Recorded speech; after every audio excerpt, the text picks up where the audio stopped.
with my fucking shot. Niggas will do anything for a dog. I got them chains, my head like rust. I get the tease. Listen, I know I'm a bit late to the situation. This video is basically gonna inform people who don't really know what happened between these three rappers. Honestly, I just want to speak on the situation because number one, even though it's hot at the time and Jace's career essentially is pretty much over, I feel like it'd be nice to revisit the situation just to kind of let y'all motherfuckers know what happened for the motherfuckers who don't know, because I take it not much of my audience is like an underground rap, probably a 2% of it. But I gotta tell y'all about the situation. Alright, so there was this collective called Slay World and Double R, and they used to do collabs and shit back in the day. Double R consisted of Desire, Summers, Jace, Can, and many more artists. Summer and Desire are brothers, you have to keep that in mind. They released a fuck ton of tracks, but we're not really focusing on their come up in this video. We're trying to focus on downfall, because that's what people are interested in. And let's be honest, Slay World and Double R aren't really making music videos anymore like that, since Summers said basically just paid friendship with him and Jace. Rich and Mary keep saying on live streams that Reno wouldn't have pulled up to Going Through Trees with Jace if it hadn't paid him. The whole situation is just surrounded by shady players, people who just want to make a buck. But either way, Jace was in the wrong for snitching. Let me stop rambling and get into the video. On August 19th, Jace,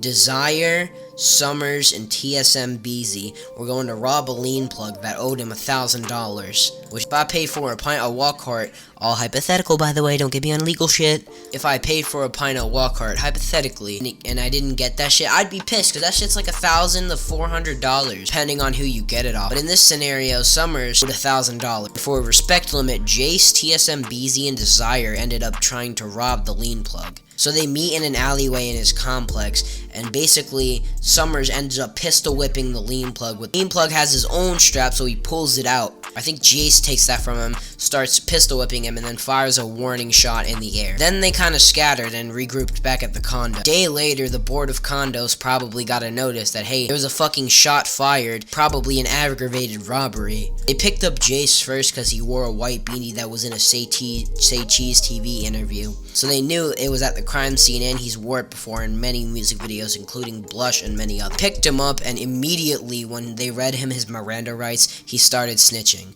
Now listen, I don't really care about snitching. Yeah, it's bad, and if you don't snitch on me, I don't really give a fuck. I just hate snitches when they snitch on people. You feel me? So in this case, I don't respect Jace for that. Bro literally told for Arby's and Hug Juice. He was facing 99 years in prison, but if you want to do the crime, fuck it, do the time. I don't have any respect for people who don't take fault in their own actions. Jace should have stayed best and basically just staying quiet, because now this shit has paperwork, and it says that Jace Salters confessed to the police. Police are already questioning you.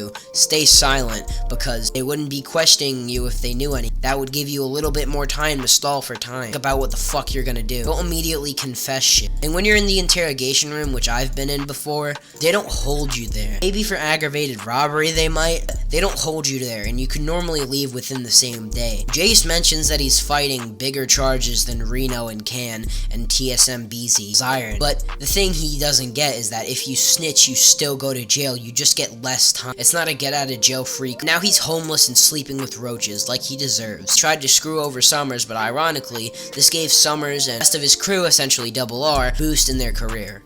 But there's probably no more Jace and Double R things anymore, so don't really expect that from Reno and Can. They probably want to steer as clear as a way that they can from Jace. It definitely took a hit to his career, because his music has noticeably dropped in quality since the snitching allegations. But anyways, that was the video. Hopefully you guys enjoyed. Goodbye.